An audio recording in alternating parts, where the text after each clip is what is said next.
Welcome to Evergreen Speedway's Home Track Heroes on Seattle 11. Well, good afternoon, good evening, and welcome into Home Track Heroes here on Seattle 11, our show all year long, brought to you by All Ply Roofing. I am Caleb Hart. He is the Ben Iman. Ben, I've had this one circled, and I know a lot of open wheel fans have had this one circled as well, because the Granite Cup is here for 2025, $10,000 to win. Sprint cars coming up to finish our night off. It's going to be cool. It's going to be a great night. Return to the Northwest Sprint Tour along of a handful of different open wheel divisions. So you get to see the sprint cars taking off for some heat racing here. It's a little something different from the Super Speedway of the West. Some of the fastest cars to turn this track every year. That is right. Let's wet your whistle a little bit here in segment one. We're going to give you two of the three sprint car heat races for that Northwest Sprint Tour, right? Correct. That's right. Okay, That's Northwest correct. Sprint Tour that are here on the night. Your lineup for heat race number one. It's Marty Rossler, the veteran out of Burien. All Books Custom Welding is the sponsor on his car. Eric Humphreys from Chinchilla, California in the 15. Row number two is Willie Ginn in the 61 from Idaho. Grip Suspension and Design sponsor on that. James Miller is in the 71. He is out of Cobble Hill, BC, and because I did four, I may as well do the fifth. It is Aaron Willison. He is the man to watch. The Tri-X Group sponsors the 14, also from Langley, BC. Yeah, Willison comes into the night the defending winner of this race last year, and obviously one of the fastest cars every time he comes to take this 3/8 oval, and we're under green. It is not just fastest when he comes here, but it is one of the fastest pavement sprint cars in the country, as he is a winner across the country, including the open wheel showdown. Willison is the man. We'll see how hard he chooses to push it here early, as jumping out and moving their way forward. That is Rossler's 81, battling in with the 61 of Willie Ginn. Willie Ginn, one of the young drivers on the Northwest Sprint Tour season this year. The driver out of Boise, Idaho. He had a really good run last time out as a part of the Can-Am shootout, and is looking to improve on his run here tonight. Granite Cup, this is James the Thriller Miller looking to go down the inside of Eric Humphreys for the lead. Out of Cobble Hill, British Columbia, a hotbed for sprint car drivers. As we got one on the dirt side out of Cobble Hill, BC, and Robbie Price, who's very, very talented as well. Miller pushing Humphreys. Humphreys, who's been good here at Evergreen Speedway before. They are 1-2 in the early going, or at least at the halfway point here of this heat race. I'm sure drivers, maybe taking it a little easy, for the heat race, see how your tires and how your car handles over your first few competitive laps, obviously, as the temperature changes, the day changes, and see what you've kind of got over just 8 laps. Oh boy, Humphreys hanging her way outside as he had a big old push in the middle of the corner. And there is Miller jumping up to take the lead with 2 to go here. Yeah, good pass there. Just going to settle in. James Miller is probably can see how quickly he's able to pull away from Eric Humphreys. These cars are wicked fast in an oval, and they can gain and lose ground in a tremendously quick pace. Yeah, it really doesn't take a whole lot there. And oh, look out. Humphreys is spun around, and Willison just banging on the front of the steering wheel as he gets into him. And let's take a look here. Normally, a light collision like that's not going to be a huge deal, but for Willison, what he's got to be wondering about is structural integrity of the car here. And I'll explain a little bit more of that coming up, because here we go. Thunk. Now, yeah, you might have damaged a little bit on the right front coming up, but parts and pieces, those are pretty easily repaired on these machines. You get into frame damage, and that is a whole nother thing to deal with on these cars. There's not much protecting the frame up in the front. You've got a little stainless steel Nerf bar. It's about 70 inches wide and about less than a foot long there. So if they got in and hurt one of those front tubes, Willison could be in some trouble for later, because you got to make some massive adjustments to compensate for frame damage. Great knowledge there, Caleb. I appreciate the insight that you have on these open wheel sprint cars. Sprint cars are my jam, man. As we're down, it's just going to be a green checker according to the ticker, and that's going to give James Miller a very easy go of it and a chance to practice a restart here before this is done. Miller wins, Ginn second, and Rossler comes up third. So there you go, first of 2 heat races as we get ready for heat race number 2. We do get set. Hopefully, Willison and the team can get everything ready to go, and hopefully we'll get both him and Humphreys back out for the main event. And again, there's no guarantee that there was any kind of frame damage on it, but that could have very much been what Willison was focused on and thinking of as he was taking a look at that. So we'll find out later. Proof will be in the pudding, as here is heat race number 2. Well, we are led out here by the 8H tonight, driven by the Post Falls, Idaho driver Chloe Hudson, sponsored by Northwest LED Lighting. She'll start next to the 9S of Sawyer Lind. He's out of Abbotsford, British Columbia, sponsored by Kinetic Signs. Ron Larson out of Quesnel, British Columbia, is in the 12, starting alongside the 52 machine. That's Stuart Lee out of Campbell River, British Columbia. Eli Sons Plumbing and Heating aboard the 52. And the final row, that is Evan Margison. Granite Construction sponsors the 57 out of Tacoma. And Jeff Montgomery, the Dracor Construction 33J from Langford, BC. There is speed all through this field. 6 cars, 8 laps, heat race number 2.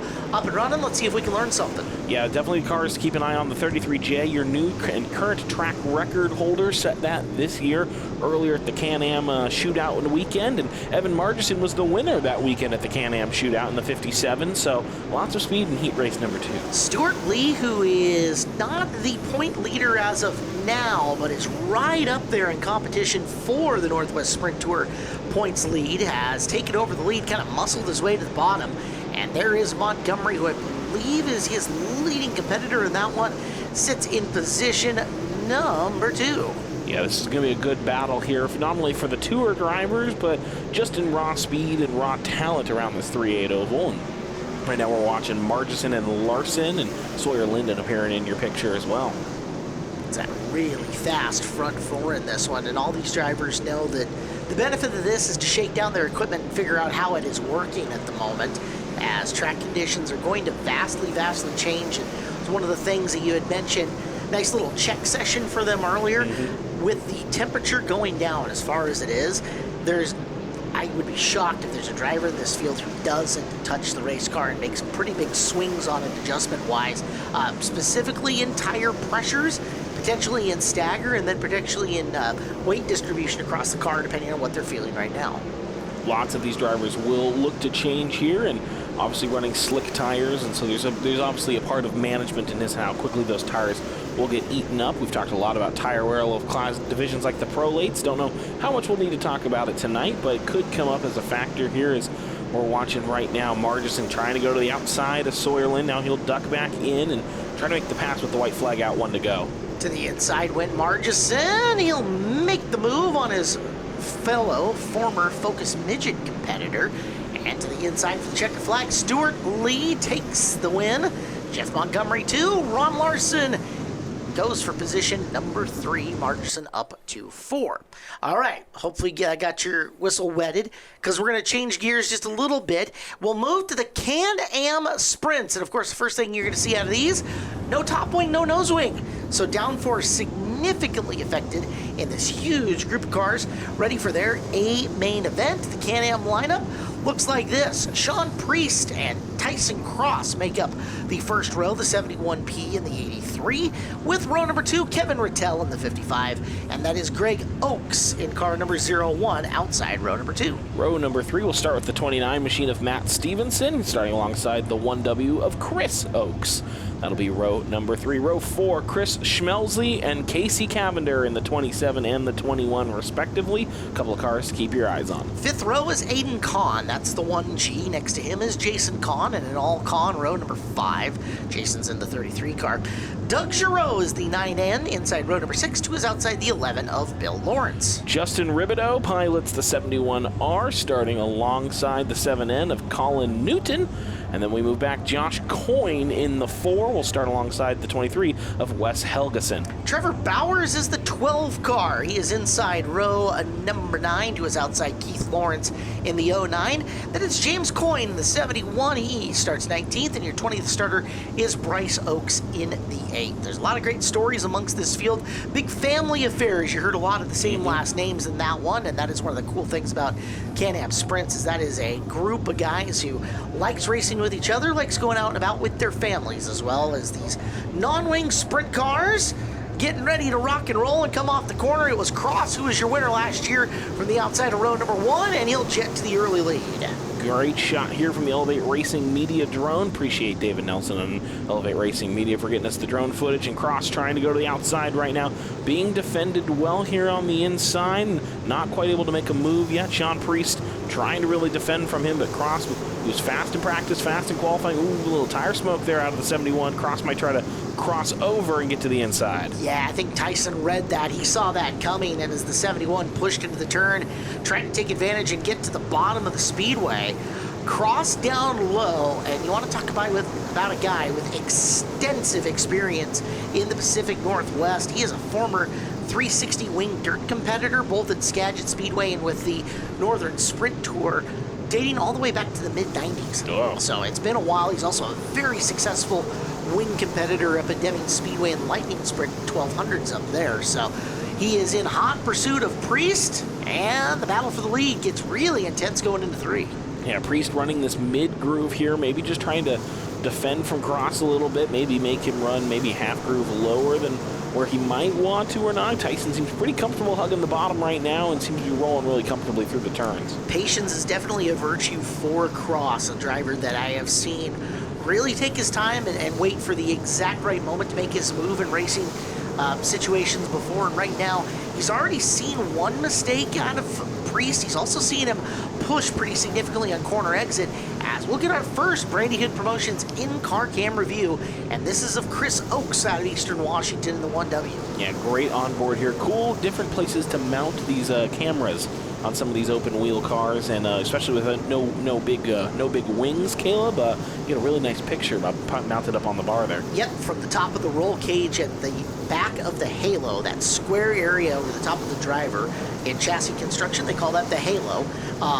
And it's usually open. Some drivers will do a bar that splits the middle of it to prevent anything coming down over the top of them.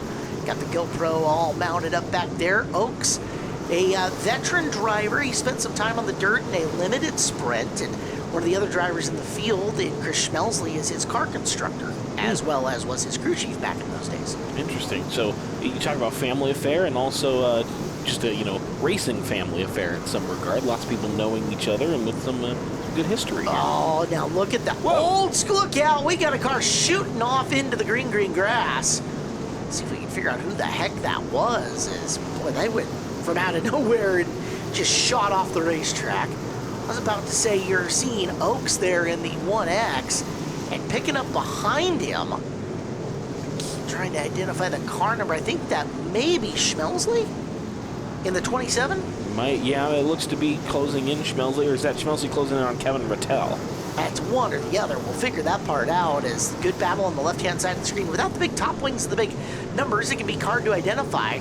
Your leader, Priest, on the left-hand side is now into traffic as Cross sits a couple of car lengths back from him as we go back to the battle for the top spot. Yeah, Rattel's trying to defend for third, and Priest still trying to defend with his lead, and now up a groove again. Now lap traffic coming into the factor. We'll see, will that open the door for Tyson Cross? Gonna look to pull alongside, doesn't there? Just kind of has to back out with his lane congested. Up top, Priest makes the move. Here comes Cross. They're still short of the halfway mark here on our main event for the Can-Am Sprints. Tyson whips it around the high side. We'll follow back up as we will move back into that battle that we were looking at earlier. Again, trying to pick up numbers off the nose wing. Whoa. The Oakses are all together working downtown. That is the 27 that you're looking at. So the 27 is Schmelsley. We got one off the pace. Oh no. And around and into the grass. I think into the grass, that's Casey Cavender. All right, so it's Cavender who's running the old style, almost San Jose slider looking car. As watch the traffic jam come up, and he will whip it up around and to a stop out in the dead grass in turn number 3. Yeah, just some smoke out of this car in the middle here, the yellow one, that caused Cavender to have to take evasive action. Yeah, big plume of smoke there. Just, whoa! Just had to make a quick avoidant move. We need to get the official Evergreen Speedway lawn water back in action here over in the third turn. I agree. Race car fluid is not doing the job anymore. No. Well, somebody paged on Fairley, tell him to get out the hose and spend a couple hours out in the third corner. That'll be fun for him. We're going to take a commercial break. You'll watch the in-car of Chris Oakes as we go to the break. We'll finish off the Can-Am Sprints main event next year on Home Track Heroes on Seattle 11. Welcome back to Home Track Heroes here on Seattle 11. We are halfway through the Can-Am Sprints main event on the show. I'm Caleb Hart. He's Ben Iman, and Home Track Heroes is brought to you by All Ply Roofing. We go in cockpit, Ben, with Tyson Cross, who is running in second, right in behind Sean Priest, your race leaders. They'll bring him back to green this time by. Yeah, Cross has been extremely patient, Caleb, looking for his time to pounce and potentially catch Priest for the lead, and we're back under green just before the halfway mark here, 14 down, 16 to go. Tyson did look to the inside, backed out of it. He's going to see if he can make a run here on Priest, getting into turn number 3. New third place car, I believe that is Chris Schmelzley, who's moved up into that spot. As down low into corner number 1, Priest still holding on for that middle groove. Yeah, Cross is not backing down off this low lane, and Priest has been doing well running this mid to high groove and has been able to defend Cross pretty well. It carries a lot of speed here into the turns, and so far it's just had a better or equal exit to Cross, it seems like, each time. He's fighting hard to try to get to the inside here in the first corner. He was almost even with him coming off the bottom of 4 the last time by. So let's see if this battle plan for Cross is going to pay off. We're just beyond halfway, 16 down, 14 to go, and this time they are wheel-to-wheel into 1. Yeah, there we go. Cross got a really good run out of turn 4. Priest seems to be fighting the car a little bit there in the mid-groove. You can see how much he's having to adjust the wheel there, and Cross is on board. Going to send the car in deep. Ooh, big lockup. Got a little squirrely, and there it is. That's the mistake that Cross was waiting for. Yeah, Priest might actually have more speed. You've seen him be able to square off those corners a couple of times, make a run down the straightaway and be okay, but it's finally biting him. Just the smoothness of Tyson Cross propels him by and into the top spot with now 11 laps to go. So now if you're Cross, just bide your time and hope for clean air and clean laps, and nothing behind you. Here's Casey Cavender looking like he's going to start to make a drive back through the field. Had that incident end up spinning around into the dirt, and now it looks like he's made at least one pass there on the 55. You know, we were talking off microphone about Cavender in that 21 car, and I told you that it might be an old San Jose slider. I'm going to retract that. It is a square cage, non-down tube car that actually looks more reminiscent of one of the Jerry Day Ram race cars. I believe that is correct. So taking a look at that, and Jerry, a legend of car construction here in the Northwest as far as open wheel cars go. So to still see one of those things up and ripping is a very cool deal. I think Jerry had planned to get some of those cars out coming up for the reunion show, which will come up here in a couple of weeks on Home Track Heroes. So looking forward to that.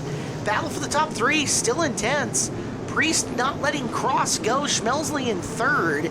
And that is Chris Oakes in behind him in the 4th spot. Yeah, right now the top 5, Caleb, all bunched up under a blanket. And look at that. Cavender has closed up to the back of the top 5. Right, working on them as Oakes swings out wide. Well, who you betting on this one, Ben? I'll tell you what. Angel of the Winds Casino Resort and RV Resort, the official casino resort of Evergreen Speedway. Angel of the Winds takes great pride being the best in customer service, entertainment, lodging, fun, and gaming in the entire Northwest. The guy at the book looked at me like I was a total sap when I put money on Derek Todorov. Oh, well, you know, that's a bet that pays once in a while. It does hit, and when it hits big. Down to the bottom, Cavender trying to hold off Oakes. Oakes, who's gone in the middle to try to make something happen. Is slower traffic now going to play a factor here? Cross having to pick his shot. He's got Priest keeping him close. And Tyson jets down to the bottom, trying to sneak underneath another slower car. Yeah, he's got Priest right on his route side wheel. That's the great battle there. Schmelzy just maybe biding his time right now. Cross is really liked running that bottom, having to get a bit defensive, but there's just lap cars everywhere. They're battling for position. They don't necessarily have to yield, and finally Cross is able to find a way through. Meanwhile, Cavender makes his way up into 3rd as we got a traffic jam coming in and through the corner. Wow. Cross is going to take advantage and just kind of add to his pad there as Priest went into the holy book and didn't find the verse he was looking for, shuffling back a little ways. Yeah, no, that was a tough break there for your cars running inside the top 5. If you were just inside the top 3, if you were just outside the top 3, you're looking around like, who, me? Because the gates just opened up in front of you. The Red Sea parted. That is Cross with the top spot. Cavender is 2. Oakes running 3, trying to hold off a very game Schmelzley here at the end. Cavender making a big old run up on the Cross car. They're coming to the checkered flag. Can Tyson get down and hang on? The drag race goes to the British Columbian Tyson Cross. Woo, what a finish. Cavender 2, Oakes 3, and we'll go down to the Angel Winds Casino Resort podium. All right, Chris, when you came back on the restart, you made a couple of passes to get back up on the podium, but what more do you think you needed to try to get these two cars in front of you? Just time. I think the car was good enough, but they're all so close. It's hard to make passes here, and the competition's really close. And who do you want to thank for helping you get out here today? I got to thank my family. I got to thank Bob Wills Racing, Chris Schmelzy, and all of you for coming out tonight. All right, let's give it a third-place night driver, the 1W, Chris Oakes. All right, Casey, second-place night, competing in a class as unique as these Can-Am sprints. Talk about what it's like driving in a class where the cars are also unique and so different.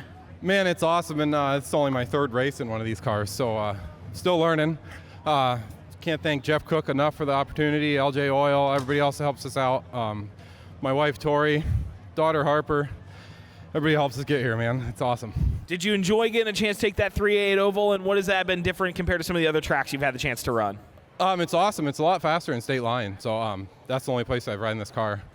Maybe go to Penticton in a couple weeks and see what happens from there. All right, we'll give it up. Second place night, driver of the 21, Casey Cavender. All right, Tyson, kind of a hectic restart there, but you were able to get to the lead on lap 18 and did not look back there. Talk about how did the car feel when you were coming back out of the yellow? We've got a great group of guys over here working on our car, and we chased it a little bit this morning, and they put a car underneath me. And Sean and I raced really well together. He's a super clean driver. He leaned on me a little bit, and I leaned on him a little bit, but yeah, that's just racing. Yeah, tough battle there, but you come home on the top step of the podium. Who do you want to thank for helping you get out here? Well, I'd like to thank Bob Wills, BWR. I've also got a couple of my sponsors here, Ross from Slater Shine and Mac from White Powder Coating, Bayview Towing, Langfab. We've got a heck of a long list of sponsors, and Harding Forklift and Burnsies and AMSOIL. It's pretty awesome. All right, we'll give it up. Race winner, welcome back to the Super Speedway of the West. Going to victory lane again, the 83, Tyson Cross. Score one for my dirt guys there, Ben. I like it. Good start on that one and a good run. 2 wins now for Tyson Cross at Evergreen Speedway. Yeah, really great run for Tyson. Had to pick his time right, but he made the pass when it mattered, and now he's in victory lane. Well, we're not going to go back to the 3/8s yet. We are going to go to the figure 8 track. It is the Buzz Inn Steakhouse Stinger 8s. This ought to be a blast. You've got Donna Gillespie, the 024, inside of row number 1. She calls Salem, Oregon her home. Walter Wood Company is the sponsor on that one. Cody Weldon in the 151 to her outside out of Arlington, the All-Ply Roofing LLC machine. Second row is Matt Snyder in the 15 out of Snohomish, Handy in the Valley. And the Captain of Chaos, Jacob Funk in the 8 car out of Mill Creek, row number 2. The 20 machine, that's Riley Riddell. He's out of Gold Bar, sponsored by DL Enterprises. He'll start alongside the 07, Zach Bristol out of Snohomish, sponsored by Hibbs Automotive. Row number 4 sees the defending Stinger 8 champ, Matt Somerville, pilot the 21 out of Monroe. Airport Welding and Muffler aboard him. And he'll run alongside the 43, Damon Claiborne out of Snohomish, sponsored by Kia of Everett. The 5th row is the former track champion, Cody Hoops out of Marysville, the JBR number 10. And Peyton Hoptu is outside our Figure 8 Nationals winner this year. The 16 cars out of Snohomish, sponsored by the Cut Shop of Woodinville. Final starter has been Mr. Win Everything here over the last 45 days. Diesel Snyder, the 717, out of Cle Elum, sponsored by Handy in the Valley. 11 cars, 30 times around the Figure 8 course. Yeah, and we know with the Stingers, it's not going to take long, Caleb, for the X to get hot and the intersection to be sizzling, and I'm sure someone or someones will eventually have to check up for someone else. So take a look at it. That's a different car for Matt Snyder than we're used to seeing the Figure 8 wars, or sorry, the Hornet wars that he's used to.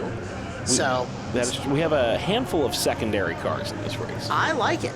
Let's go racing off of the North Pole, or the left-hand turns if you prefer.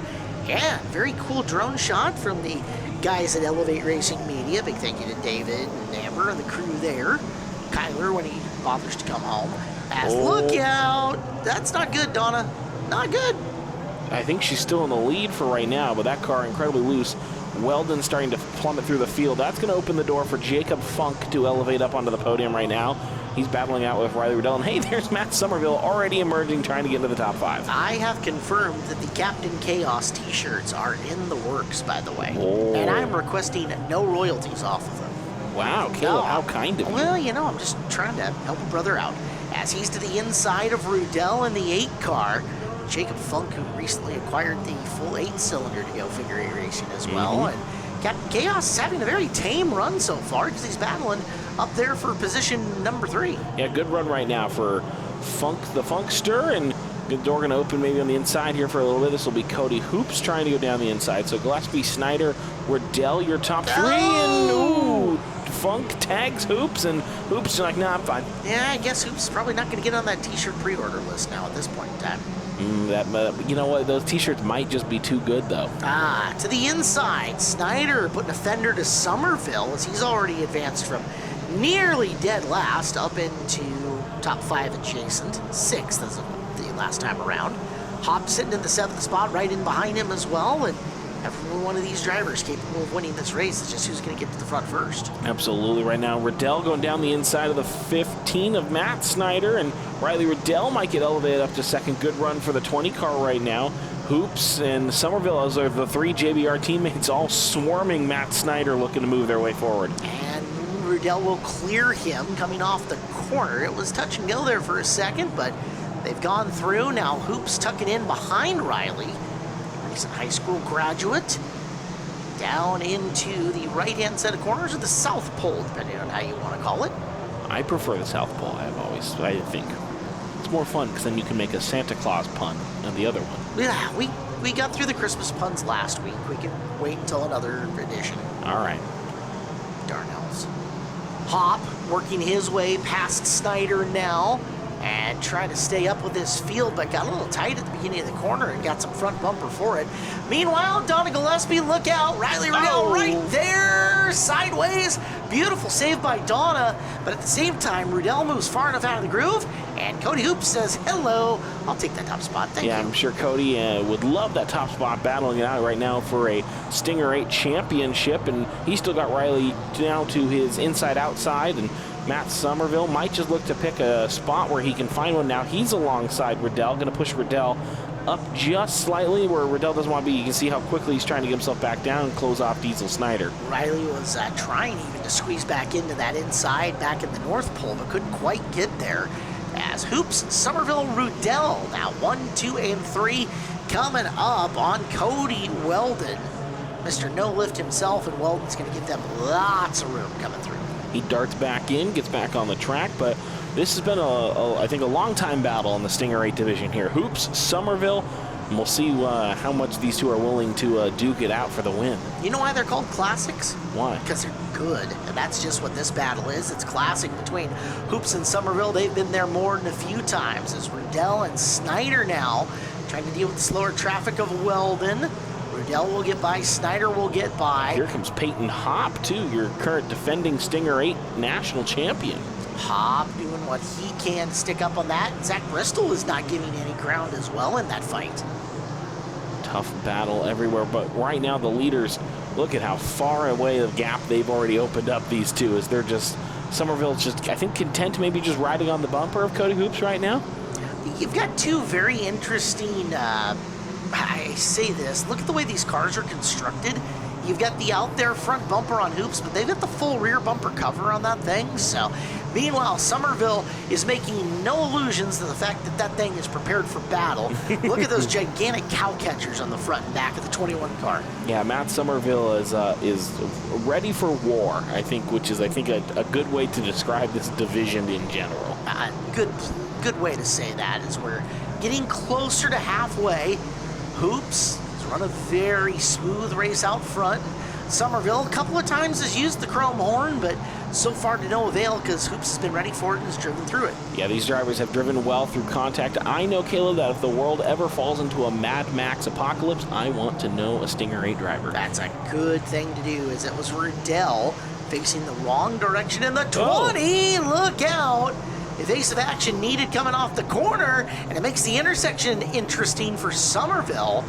He took the scenic route, he got around, but that put him in danger of the 151 coming through, and we will finally get a caution. And Riley seems not too happy in the seat of his car. Not sure what happened there. Just got a bit of a bump from Snyder and more contact, and ended up around, and then, yeah, just kind of, I think, a tough spot for them to be be around Riley, gets a little loose there and just a little bit more contact. And it might be one of those things that Riley may have gotten past and through the spin out, and might have actually just been a little more upset taking that long to throw the yellow flag, as he was there for a New York minute, that's for sure. And definitely, I think he was going to lose a lap and all that, too. We're on board here with Cut Shop, a Woodinville machine, Peyton Hopp, and, ooh, yeah, good save there, Peyton. Well, quick reaction time from Hopp to get up and out of the line. This is from Snyder's point of view, and it's one of the fun things of the in-car camera is that sometimes it's not always cut and dry with somebody getting around. You could almost kind of see the Riddell car starting to get loose there before the contact happens.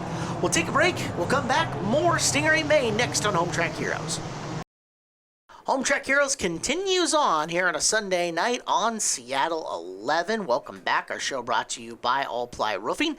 I'm Caleb Hart. He's Ben Hyman. Ben, it's been a fun Stinger 8 main event, the Buzz-In Stinger 8s, and here we are at the halfway point. Cody Hoops out in front of the field. And I think the Stinger 8s do deserve the quad box here as we're getting set. Cody Hoops will have the Delaware-style restart. Caleb, if you or a viewer at home weren't aware, Figure 8 divisions restart this Delaware style restart. Your leader has sole control. If you're wondering why it's called the Delaware start, it's because there's absolutely nothing else interesting about Delaware. As we get back up and rolling, green is out. That is Hop in the 16, and I misidentified that maroon car earlier. I said it was Bristol. It's actually Damon Claiborne in that tonight out of the shoe car stable of cars. And Claiborne now battling for third with our Figure 8 Nationals champ. Yeah, I talked to Damon Claiborne. He did say this car felt weird, the fact that he didn't have to use his feet to pedal it. Feet to pedal it. So well, it's his actually, Hornet car is a pedal car. Yeah, this actually has real power in it. Yeah, what you're saying. He said it's kind of been a weird feeling. He doesn't really know what to do with himself. Well, hey, having a functional gas pedal is a real thing. We'll see how Damon does with it, as he's got that third place spot over Hop, at least in the line there, but there's still 13 more circuits to decide this. Yeah, this is a really tight battle. Damon's going to struggle out there, gets pushed out wide. Now we'll have to try to reapproach and try to attack Peyton Hop, and looks like some faster cars coming behind him. Diesel Snyder there. We're seeing Zach Bristol for the first time in the 07 machine. Hello, Zach. Let's take a second and thank one of our show sponsors, and that's Coastal Community Bank. And Coastal Community Bank Community is our middle name. The Coastal Bank staff takes the time to understand your business and help move it forward. Coastal Community Bank has multiple locations throughout the region to handle every banking need. You can find details at coastalbank.com. Well, Damon Claiborne's not afraid to give his teammate a little bit of the bumper. Now, we were talking about bumper styles earlier. This shoe car looks like it just came off the road. These bumpers are well hidden. That's exactly what I was told when they were putting it together, because eventually Kyle's going to need a street drive, and so they can just pull the Hornet out and put some plates on it and get the thing license tabbed up or not and go back to, driving for whatever he's after. You know what? That makes total sense. See? We've seen mini Practical. bump to pass cars that just drove off the street before, so I mean, the Stinger doesn't surprise me at all. I think that makes perfect sense. It's good logic. This battle for the lead has been just nip and tuck the whole way around, as Somerville lost him for just a brief second before getting back into it. Now Diesel Snyder saying, hey, this third place spot, let's make it a 3-car siesta for it. Yeah, Diesel's trying to get his 717 there, but Hop gets a little wide. Might open the door here for Claiborne to pull alongside him. Of course, Claiborne will not have to go to the outside of the South Pole, and that's the tough lane. Diesel's gives Hop a little bit of a shot, 3-wide action. Snyder down extremely low, almost to the point of door paneling the Uke tire coming through the turn. Now he's forced out to the wide side here of the north end, or the left-hand corners, as once again Claiborne thinking of trying to be just like the trailer park girl and go around the outside there in the south end. Right now, contact there. Somerville and Hoops getting a little loose right next to Captain Chaos himself. Captain, my captain, keep doing your thing. Maybe encouraging the other drivers around him, and Somerville giving Hoops maybe they'll be coming back to 5 to go. Caleb, maybe just giving him a little bit of a, all right, I've played nice for a long time. The intersection started to get a little spicy as well. There we go. There's the love tap from Somerville at the apex of the corner. Figure 8 racing naturally just a bit more physical than your circle track and stuff. But nice rebound from Hoops. He's got the preferred lane coming through on the South Pole. They get back into the North Pole, and watch this fight continue. Yeah, Somerville's having to massage the throttle so carefully and gets the pass done on the inside of the North Pole. Just out-braked Cody Hoops, it seemed there. Ooh, the car getting a little squirrely on him, though, around the South Pole. Hoops just going to fall in line. Now Donna Gillespie in the way. All right, slower traffic is playing its factor up in the front. The intersection's been less of a deal, but lap cars have been a big one here. Over the course of this main event that's only got 4 to go. Intersection stays calm for now as we watch Somerville trying to fend off Hoops in the late stages. Yeah, side-by-side action. Hop and Snyder here. We're on board with Damon Claiborne, battling everywhere on track for the podium right now. Right now, Peyton Hop hanging on to that third-place spot. Claiborne, glad to see driver gloves on the Claiborne driver. Well done, Damon. As you see Snyder with the 2-time love tap to Hop both at corner entry and exit. So Peyton knows he's got Snyder back there, and Snyder is willing to lay the front bumper to him. Meanwhile, Claiborne, extremely evasive action to try to get through. We're going to go dual box here through the wind. The lead is not decided. 3rd through 5th, not decided. Yeah, this is going to be a tough one to the end. The white flag's been taken. Does Cody Hoops have anything to try to get to Matt Somerville? Matt Somerville sends it through the intersection. Lots of contact on the battle for 3rd. Here comes Damon Claiborne. Matt Somerville will hang on and grab first, Hoops in 2nd, but the battle for 3rd is still on. Snyder gives Hop a big bump. He gets loose. Here comes Claiborne, sends the car. Slider contacted Damon. Claiborne grabs it at the line. Look at that. Right place, right time for Damon to get by. And let's talk to the top 3 on the podium. Well, Damon, that was quite the battle between you, Diesel, and Peyton Hop. That was 3rd, 4th, and 5th for a long time. Ultimately, it took a late lunge, but you got there in the end. Talk about how good is it to be back up here on 3rd place when you're not even running your traditional car. Feels pretty good. Car's been pretty good all day. It's a new car to me. Thank you, Bob Shukar, for letting me drive it. I'm going to be running that the rest of the season in Stingers so I can focus with my main car on the Hornet Championship. So huge thanks to him, because otherwise I'd have to be running my main car out here and risking the damage to it, and I'd rather not do that. So it's a really big thing for him to do that. We've been dialing the car in a little bit more all day long, things that we can change here, and it's just been getting faster and faster throughout the day. Our pace wasn't quite on par with the leaders there in the main event, but we were hanging. I was a little faster than my teammate Peyton. I just couldn't clear him. And, you know, the two of us, we always try to race each other with a lot of respect, and I'm not going to crash him to get around him. There at the finish, honestly, I just got lucky. Went into the south corner. They both washed out. I tried to go to the inside there, realized I was just going to get hung out to dry on the outside going into the final corner. So I got on the brakes, ducked back in behind him. Both of them went wide, and I filled the gap. There's a little bit of contact there at the end, but last lap, last corner, and inside lane was open, so I took it. Good race overall, and that was a lot of fun. That was a good Stinger race. And who do you want to thank for helping you get out here this week? I want to thank Kia of Everett. They're my main sponsor on the car. Flooring Direct, Bob Shukar, Brandy Hood Promotions, Hornets Nest Racing Team, all you guys in the stands for coming out today. It's a pretty good turnout, and it's been a really nice day today, so thank you. Couldn't be here without you guys. Let's give it a 3rd place tonight. Driver of the 43, Damon Claiborne. All right, Cody, you and Matt had a tremendous battle there for the lead. You were leading it for a lot of it, but ultimately he got around you. What more do you think you needed to try to get back to him? I just need to be a little bit faster. He had the faster car tonight. Really clean race, clean bumping, clean pass. It was a lot of fun. It's always fun racing with Matt. I've been racing together a long time. Now you guys are 1 and 2 in this points battle coming down to the end of the year. Is that on your mind at all when you're strapping into the car for these races, or are you just trying to keep your head on the tires and on this asphalt? I'm just trying to finish at this point. If we can finish races and if we're in the top 5, things are looking pretty good. So that's what we're focused on. 2nd place is great tonight. And who do you want to thank for helping you get out here this week? Stepdad Tom Easley is always out here. John Bender, JBR, Dave Riddell, Matt Somerville, my wife, and I got a bunch of family here tonight. So thanks for coming. All right, we'll give it up 2nd place tonight, the driver of the 10 car, Cody Hoops. All right, Matt, you and Cody were dueling there for a long time, but eventually you found a little bit of a gap, were able to get around him midway through this race, and then just talk about what it took to hold him off for that last 15 laps or so. And once I found my way around him, I just really needed to settle down and just hit my marks. It's so easy to get caught up in the race, but you just got to focus on the track and run your groove so you can create a gap. That car was fast tonight. Once you got to clean air, it did not look back. Who helps you get that car out here every week? Airport Welding and Muffler, John Bender Racing, Tony and Sherry, Allied Motorsports, Riley Dell Racing, my family. I've been working like crazy trying to get this car figured out again this year, and thankfully, little by little, over the last few races, it's showed up. So it's a fun group to race with. We need some more cars out here to make it even more interesting, but it's some good old school figure 8 racing for sure. All right, we'll give it up your race winner tonight, Matt Somerville.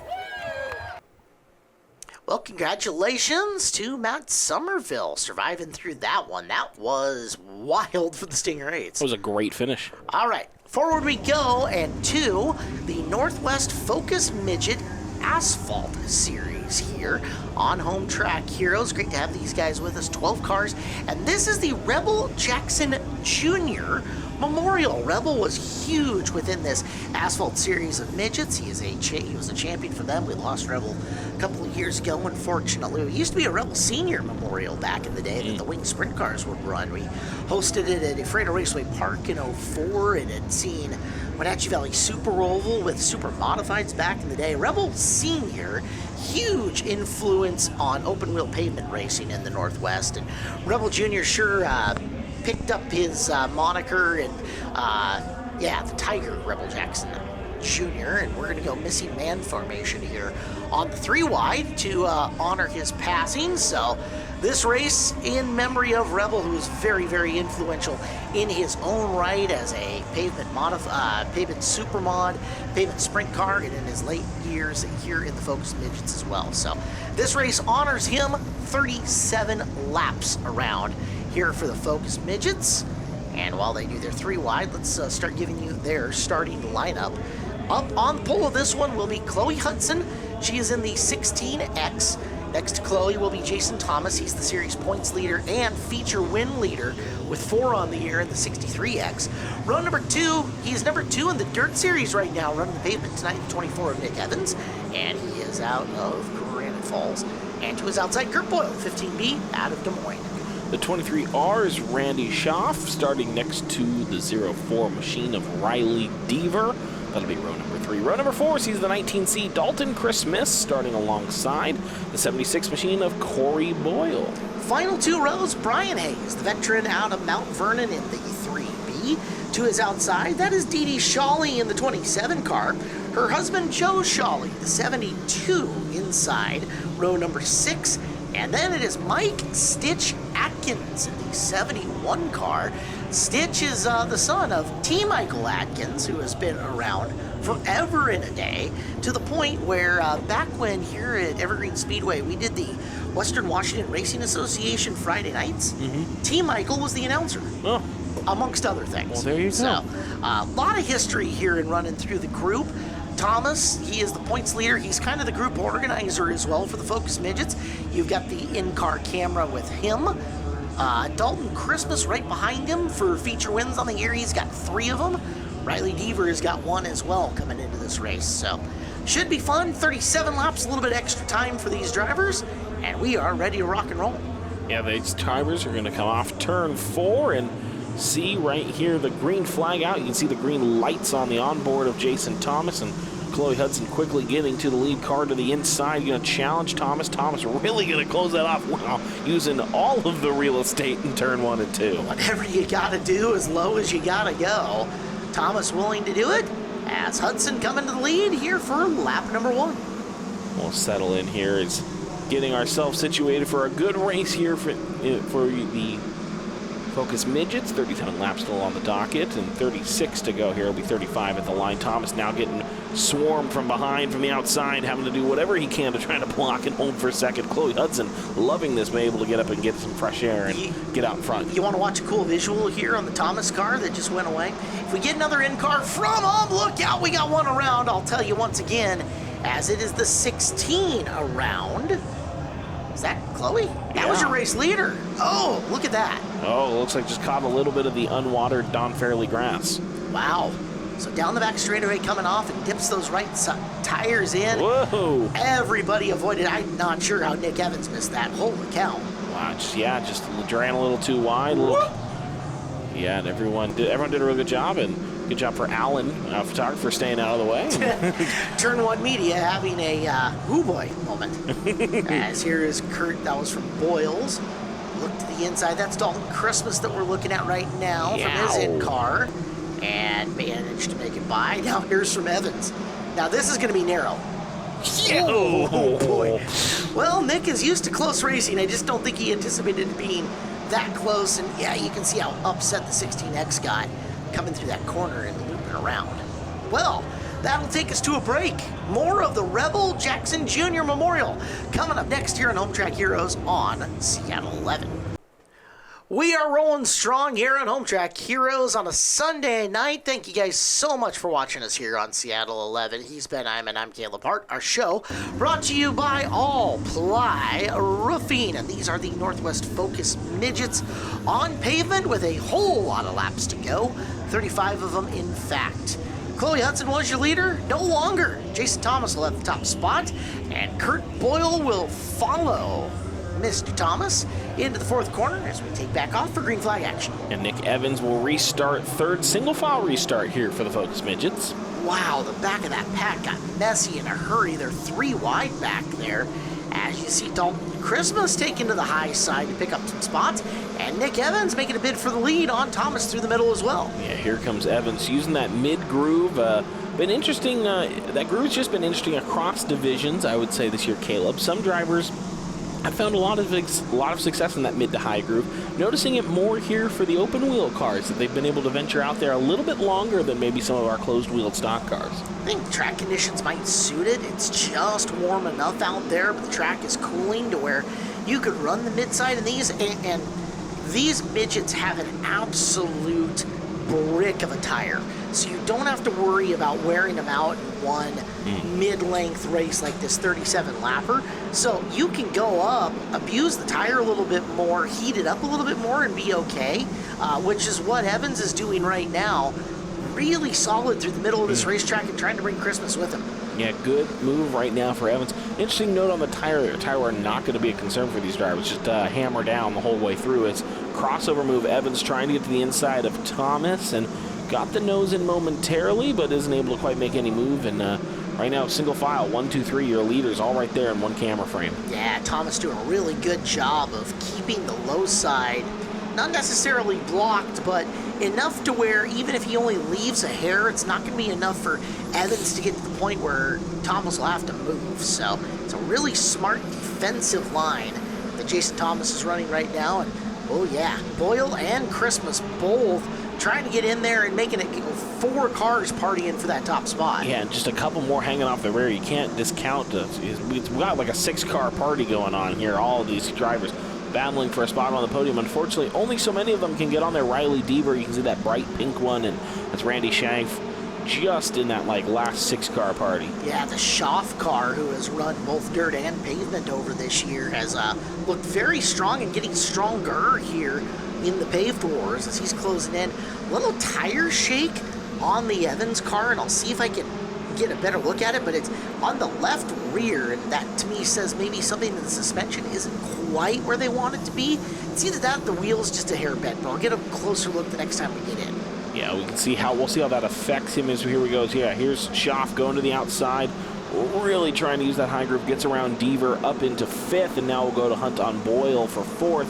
Boyle, however, is trying to go on the offense on Dalton Christmas as these drivers weaving and bobbing, looking low, looking high, looking for any kind of real estate they can find. It's a really good matchup between these guys. They're so even because they're essentially the open wheel version of what we're looking at for Legend Racing, with a few exceptions, but they're all on the exact same motor package out there. 2AT, same engine builder, sealed Focus engine package, and yeah, some differences in frame and some components that go on it, but it keeps the whole field from getting outmotored by anybody. Yeah, and you can see really how none of these drivers are really able to get up and just drive around each other. They're really having to pick a line and get smart here with their moves. Like that move right there by Evans, who got a really good look to the inside of Thomas, but Thomas, no panic, once again holds the bottom, forcing Evans up into the middle. Now watch him diamond that corner off to try to make the run down low. Can he get the nose in? He can't do it this time. Yeah, you can see Nick Evans swinging high, really getting sharp and aggressive here, kicking out here off turn 4, running the wall on Jason Thomas. Now he's going to look to swing the outside here, and like you said, Caleb, you look how low Thomas is getting on turn 1, 2. No, he stays high, going to carry the momentum on the outside. That time, Thomas trying to make sure that Evans couldn't get a nose underneath him, hugged the bottom a little too much, and that might allow Nick to get the big circle going. He's going to widen his entry to the corner. Let's see if he shoots this off. He's actually going to stay upstairs now as they are wheel to wheel down the back straightaway. Yeah, real great battle here. Thomas and Evans side by side. Neither one of them wanting to give each other an inch. Oh, it looked like a little bit of a bobble for Jason Thomas there.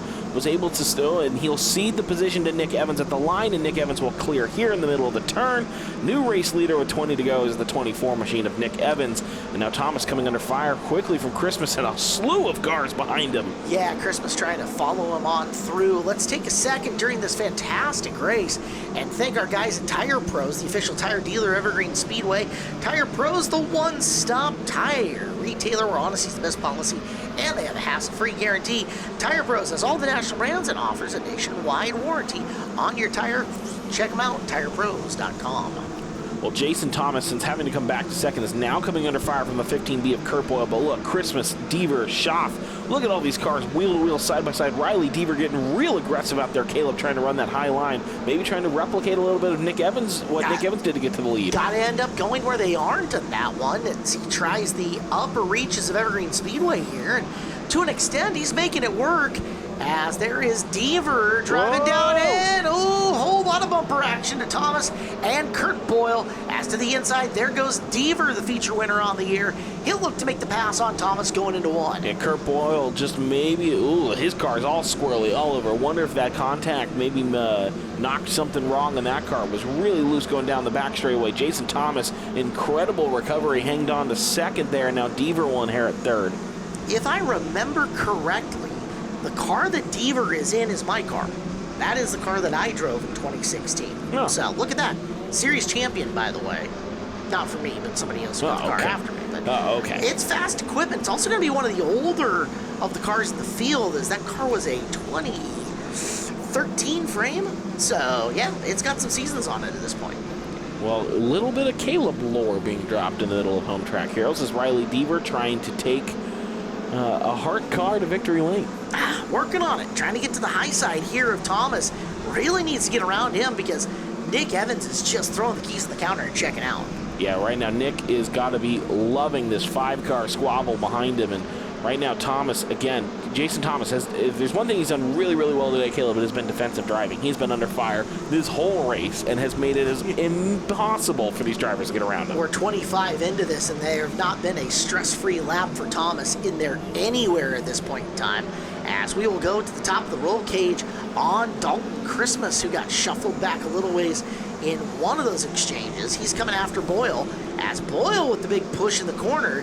See if Christmas can capitalize on it. Yeah, Boyle he's had a lot of raw speed, was really starting to click him off, pick up a few more spots, but ever since the contact with Thomas, he's been pushing in the turns, a little loose coming out of the corners, and just hasn't quite had the same amount of speed there. A little bit of a push there, a little bit of a correction, and see if Christmas can try to reel him back in. That would be for 4. And on these cars, because they don't have an abundance of downforce in them anywhere, they're all in the same motor package. Being smooth, absolute priority in this one, not scrubbing speed. You can see Deaver scrubbing a little speed coming off that corner because it's leaning so hard on the right, and the back end started to step out on him. Yeah, you have to really... Deaver again, kind of carrying a lot there, pushing out right out of turn 4. Maybe not able to cut the corner off as sharply as he'd want to. Jason Thomas, I think this is maybe about the most amount of space he's had all day to run his race. and he's not really sure what to do with himself. Yeah, it's not a whole heck of a lot, as you've got the in-car on the right, and you've got the battle on the left-hand side of your screen. Boyle versus Christmas is what you saw there. With 7 to go, Jason Thomas is reeling Nick Evans back in a little bit here in the late stages. Yeah, he's starting to pull away from Riley Deaver a tad bit. We'll see if there's enough time. It'll be 6 laps here for him to try to get to Nick Evans. And this top group have kind of strung out just a little bit here in the closing laps, all kind of running what seems to be about a car length, 2 car lengths or so apart in the average. Obviously, down the straightaway they can tend to pull a little bit, and in the corners they can pick up that space a little bit. Kind of see it on Deaver, who has really got great corner speed, but he hasn't able to handle it as the car pushes out a little bit wide, right scrubs some speed, and that's where the smoothness of Thomas is coming in. Take a look at that left rear on Evans, and that's where I thought I had seen some wobble earlier. Might just be a piece of discoloration in the wheel that's throwing me off, because that car's too fast to have a wobble there. It's just making too much speed. So I think it's an optical illusion. I'm seeing it myself, Caleb, and so you're not wrong for seeing something, but you're right. If it is anything, Nick Evans, what a drive to be able to fight it off this whole time. If it's not anything, well, then they had us all fooled. Way down underneath the white line that time for Thomas, trying to get by as he is rolling up on Evans slowly. Evans getting past one of the Shawleys there in the late stages as the freight train by them on the inside groove and have some clear sailing here coming into the last lap or so. Yeah, 2 to go, and this is where, maybe just that one motor package comes into play. If you're not going to be able just to drive up to the next car. You're going to have to, you said, the smoothness and not scrubbing the speed is going to be so important. You're not worried about the tire at this point. Jason Thomas given everything he can to Nick Evans, but it might just be too much. Trying to get way underneath that time to cut the corner, but it's not going to happen. The winner of the Rebel Jackson Jr. Memorial goes to Nick Evans. Congratulations to him, Jason Thomas, and Riley Deaver. Making up the top 3, we'll head down to the Angel of the Winds Casino Resort podium and talk to tonight's winner. All right, Riley, good run for you tonight. 3rd place. That was quite a battle. There were so many of that car. There was about 6 cars under that pack. Talk about what was it like running in a blanket of cars for most of the race? I was super nervous. I thought I was going to get taken out the whole time, so it was a little nerve-wracking, but other than that, it was fun. Yeah, you guys were ripping around that 3.8 oval. Who do you want to thank for helping you get out here today?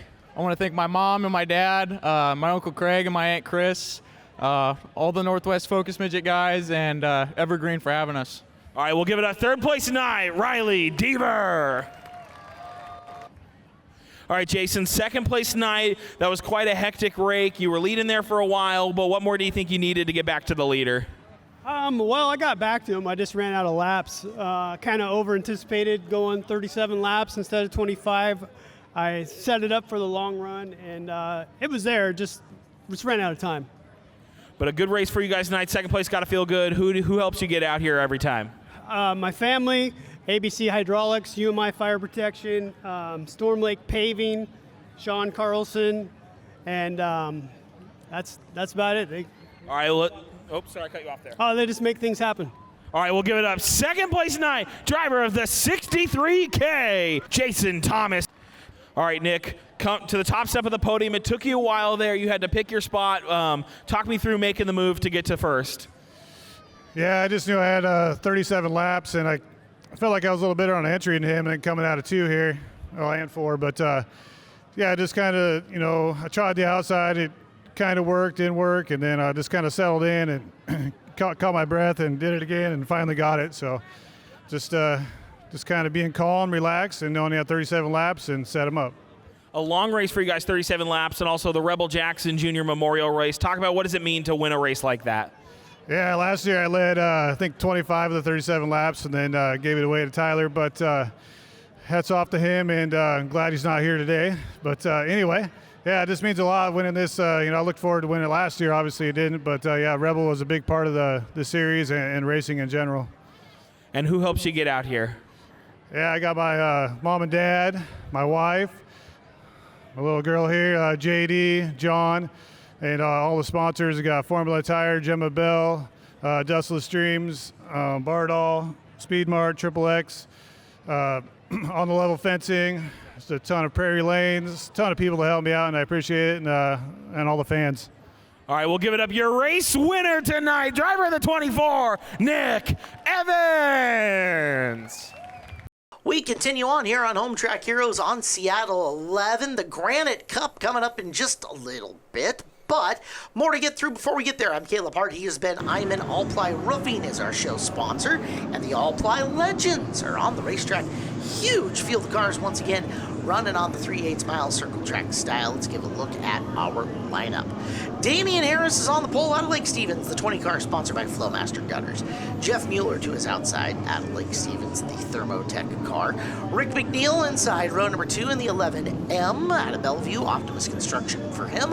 And the 30B of Braden Wager from Camano Island, sponsored by Dirt Cheap Sewer. Joe Decker starts in the 86 out of Duval, sponsored by Lowe's and Maine. He'll start alongside the 40 car. Samantha Schwartz, she's out of Mercer Island, sponsored by Mountain Equipment. Kyle Lang pilots the 77 tonight.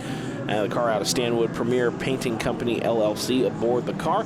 He'll start next to the 68 of Kaylee Decker out of Duval, also sponsored by Lewis and Maine. Row number 5 is Davis Jacobson out of Wilkeson, the Evergreen Concrete Cutting. Number 15D to his outside, the 13 of Jeremiah Johnson from Glenwood, sponsored by LB Motorsports. Row behind them, it is the Corbett, Oregon youngster, the 20X of Andrew Reel.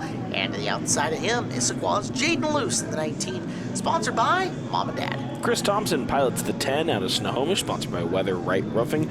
Starting next to Dakota Grishala in the 27 out of Snohomish, sponsored by Apex Home Services. Grayson Miller's on the 21 out of Puyallup. Veterans Roofing aboard his car. He'll start alongside the 55 of Bella Luce out of Issaquah. Hey, row number 9, I know this guy. In car number 11, which is the best number, by the way. From Snohomish, the Northern Environmental car is Joe Constance. To his outside, it's the 9 of Adriana Camp out of Monroe, sponsored by the Legal Umbrella. Row behind them is Josh Velock, the 76C out of Edmonds. And the 11C is Chase Jensen out of Stanwood, sponsored by DeYoung Inc. Ian Humphreys pilots the Masonator Racing number 53. He's out of Renton. Brian Grant's out of Maltby in the unknown Tattoo 29. And Jeremy Allegri's in the 31 out of Arlington. So, big field of cars. Lots and lots of laps coming here for him. 30 times around for the All-Ply Legend. And I hope you like the number 11. It's a good number. Three of them thought so right? I don't blame them. You know what the great thing is Go about Denny. You know what the great thing is about 11 as compared to some of the other numbers, with one exception being the 00. Okay. Exactly the same front to back. Exactly the same upside down. You're marketing no matter what. I'm telling you what, let's not have a chance to prove that during this race. All right, I believe you. Damian Harris, one of the younger drivers in the field, gets the early jump over Jeff Mueller. And he will lead lap number 1, except for that blinky yellow pesky thing is on.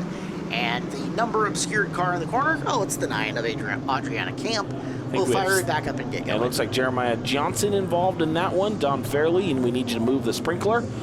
And we'll have to rack and stack the legends. And Johnson maybe staying on track. Maybe staying on track. Yes, staying on track. Don's too busy organizing his Barry Bonds bobblehead collection. I get it. Don Fairley also adamantly believes that Barry Bonds did not use steroids. I believe that. That's the kind of thing he would believe. He would believe that. So we'll gather him back up, and we will get a second try at this. Damian Harris kind of kicking his luck. I had a lap lead there. Darn it. He had a good start there, and I mean, Damian will get the chance to jump on the inside again, and Braden Weger will be on row number 2. We're watching him. We're watching a lot of fast cars in this field, and especially watching, some of the drivers who've made the trip. And I love it whenever we get a fast car or two who joins us from out of town. It's kind of ridiculous how much they're scuffing their tires right now. It's like, guys, you had a lap at speed. You didn't get off into the boonies. You're fine. Well, you just got to get some heat in the very small bicycle tires that are on these cars. I'd believe it if you were telling me that these were super late models or late models out on the track. I could see them scuffing as hard as they were, but I mean, to literally go bottom to top groove on such a small tire when, again, there wasn't any debris kicked up and under the track there is kind of silly. Right. Just saying. They're not actually bicycle tires, but they do look like it from afar. I want to say they're on 13-inch wheels and tires, which is the same as the Midgets you just saw. Yeah. So, yeah, it's not a large tire comparatively, that's for sure. Definitely a grippier, softer tire than the Midget, though. The Midgets are on an American Racer, in fact, where I believe your Legends, by and large, are on Hoosiers. Not 100% sure on that, but I believe that's correct. The Midget tire, I can tell you, is basically a rubberized brick. That's why they go multiple races on them. The Legends, they get decent life out of the tire, but they are soft enough to make some speed as we're up and running. Well, Damian Harris gets the good jump again, and will look to hold this time. And now here comes the 11M, Rick McNeil. Ooh, got a little squirrely there. That's going to allow Jeff Mueller just to pull in a second. Here comes Joe Decker to the inside. Braden Wager towing line on the outside, and no cars around. And Braden Weger, welcome to the grass. Yeah, Braden, kind of an innocent bystander there, although, involved in the wreck. So let's watch and see from the Elevate Racing Media overhead shot.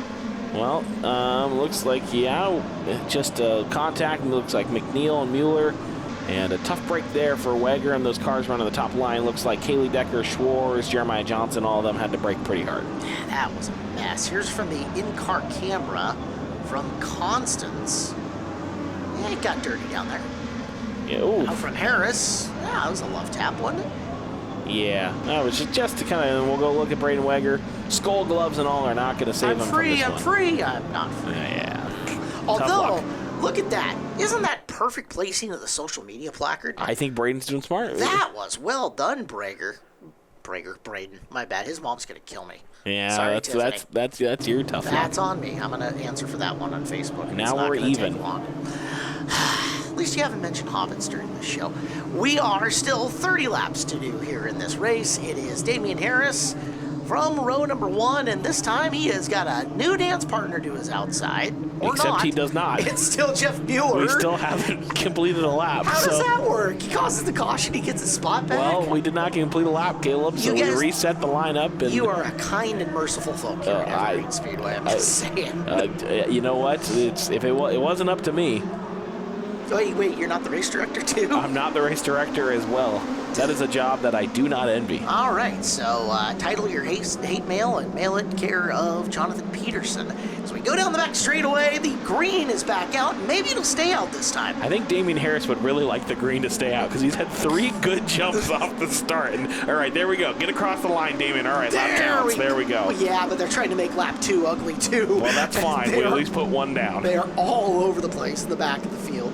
It is legend, chaos, and madness as Mueller went all the way out into the not-so-green grass, but managed not to spin out on his way back in. Yeah, now we're watching Braden Weger, and I think that's Andrew Reel going to his inside, looking to move their way forward, and Davis Jacobson up into the top 5. Good run right now for the 15D driver.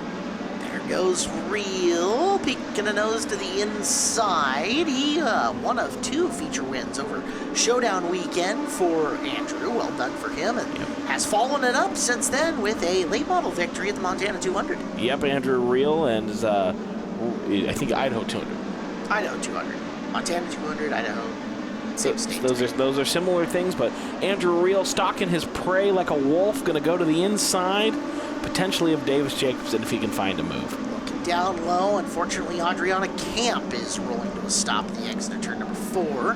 Second caution for Adriana here is Austin Camp's protege, his daughter, unfortunately. Yeah, tough break there. Adriana's been putting a good season. First year in the Legend car this year, been putting a solid season together, but tough break there for the 9 car. Wanted to get some more A-main laps in tonight, but right now, second caution out. Hey, look at that. Bumper cam in use once again, this time off the 20 of Harris. And, yeah, you can see how tight that field's getting in behind him. Yeah, Davis Jacobson will restart behind Harris. Rick McNeil will be on the outside. So Jeff Mueller, we've lost Jeff Mueller here at some point. He's somewhere in the field. But Andrew Reel will restart 4th there. And if you can see the pickle sticker aboard Andrew Reel, I believe that is. That's his heat race win. Is that the big deal heat race winner? That is the big deal race winner. It's one of those brandyisms that I just... Big deal heat race winner. Or top banana. Top banana. Top banana. I mean, bananas are good. The best burnout one, does that one have a moniker, or is that just Bigfoot doing a burnout? I have no idea. It's just one of those I don't quite get yet. It's fun. What about the clean sweep broom that has a malicious-looking smile? I like that.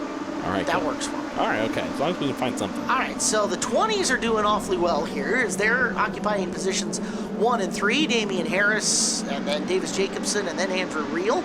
We need to take a second and thank the fine folks over at Granite. They're sponsoring this Granite Cup broadcast. Granite Construction, the proud sponsor of the Super Sprint cars and a world leader in construction industry. Granite Construction, an award-winning company, a great place to work.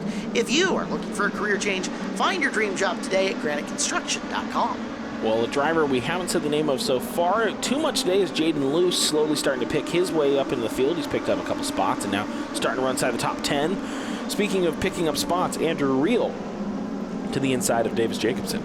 Jacobson cedes the position down the back straightaway, so Real has got P2, and we have got dueling 20s out in front of the field. Yeah, just trying to run him in. Aha, this Real Big Fish says. Now looking to set his move on Damian Harris.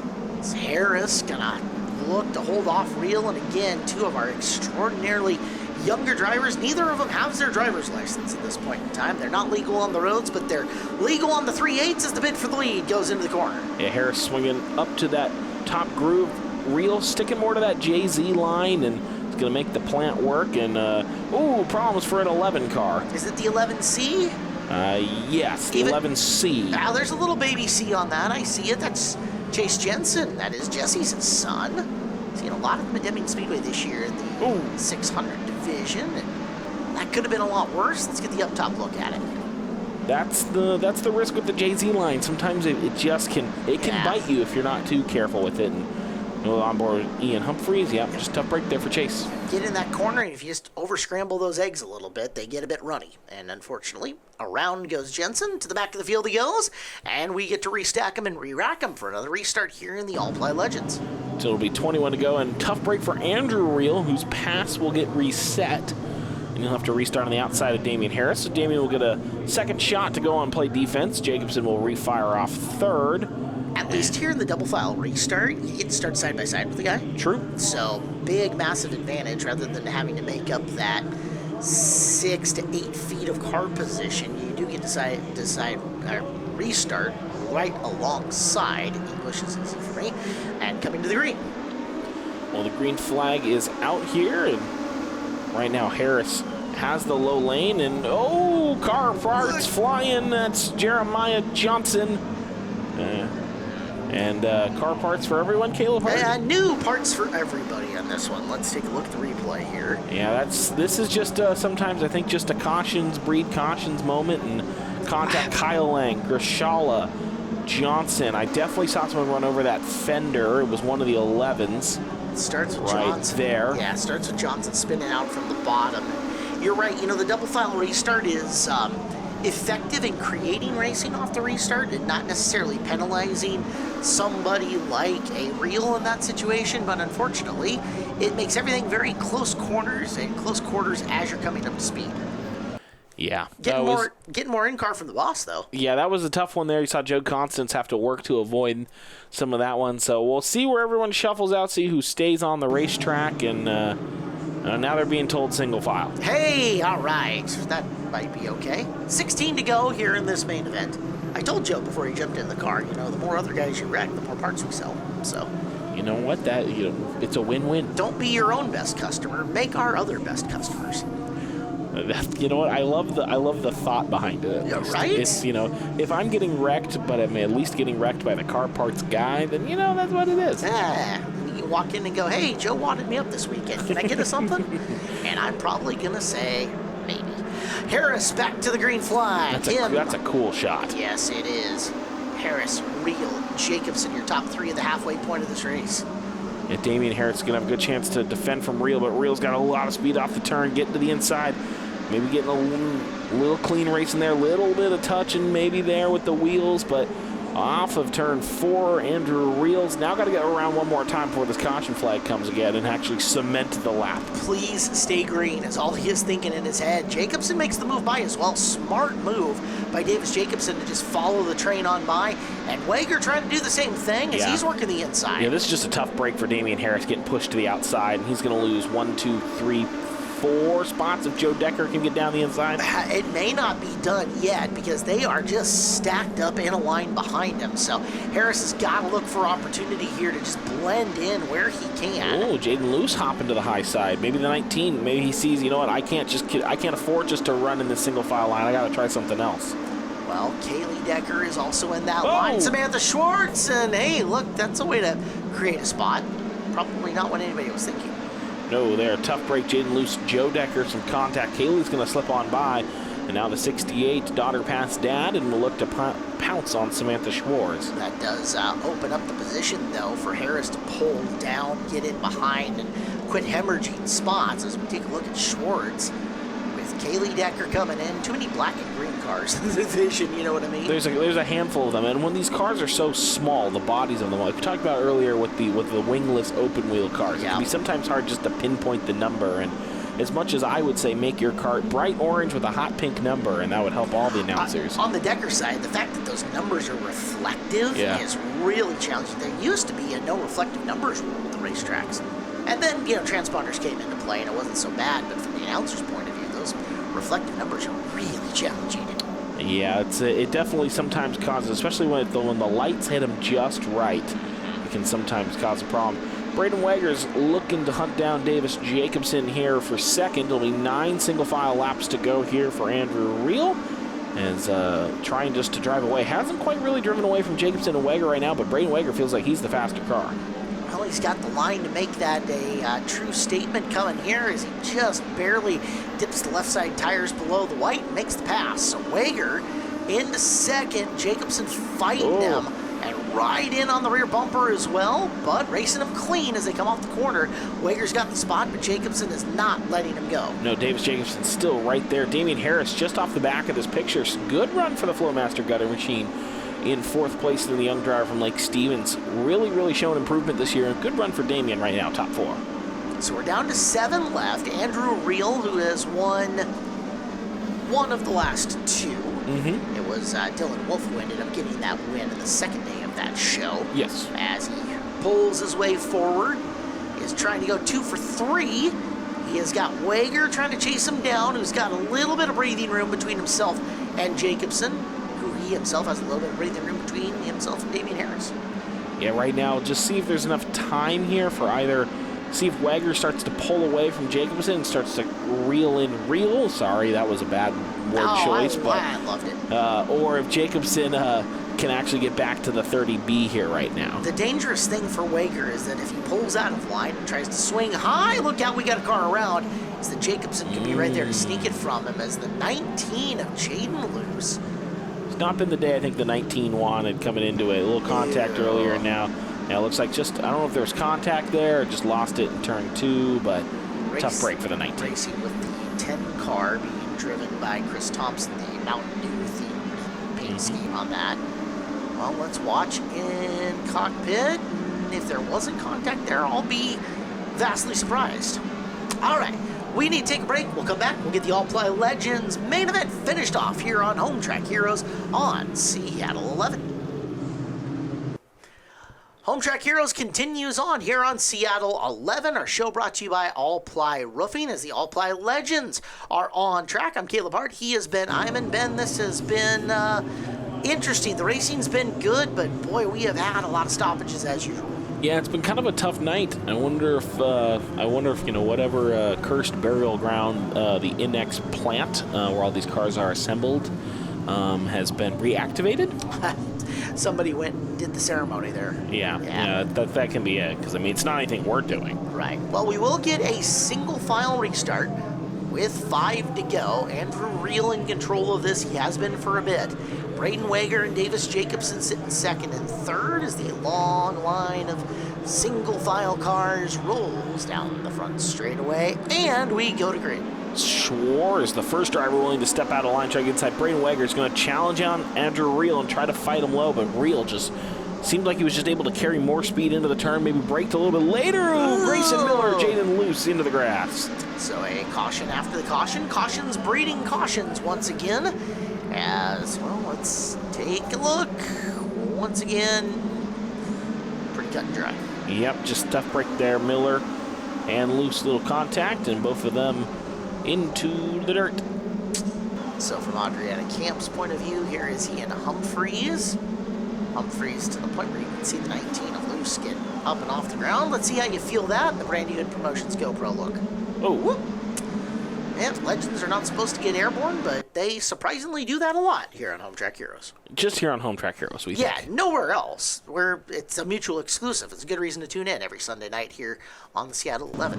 All right, we are going to go back to green. First, we need to thank PRCBD. Visit PRCBD in Arlington for all your CBD products for people and pets. PRCBD has help for all types of aches and pains. Go to prcbd.com and use the promo code RACE. It says race exclamation point on the read, so if they don't give it to you, try race exclamation point. Okay. It could be either way. We're not sure. Does capitalization matter? It is in all caps, too. Oh, okay. Yeah. Well, Braden Wagner is going to, again, have another shot at Andrew Reel right behind him. Look how slow they're tiptoeing. Now he's going to have to shift and get rolling once again. And Reel, again, Schwartz, first driver willing to jump out of line. Braden Wagner is going to stick right with Andrew Reel this time. Doesn't challenge him immediately into turn 1 and 2. Try something different here. Maybe he's going to challenge him into 3 and 4. Right in and behind him and eyeballing the 20 of Reel, looking for opportunity here. It's a beautiful look in the cockpit of Braden Wagner, who steps to the outside just a little bit, brings it down through the corner, catches him through the center of the turn, but there goes Reel opening it up on the back straightaway. Yeah, Andrew Reel just seems to be able to carry the speed just a little bit longer into the corner and just seems to get up on the gas just a little bit quicker than the rest of the field, and that seems to have been the difference so far. Some nights you're good enough to be second, and that'll have to do because, heck, somebody's got to win, and it's not always going to be you.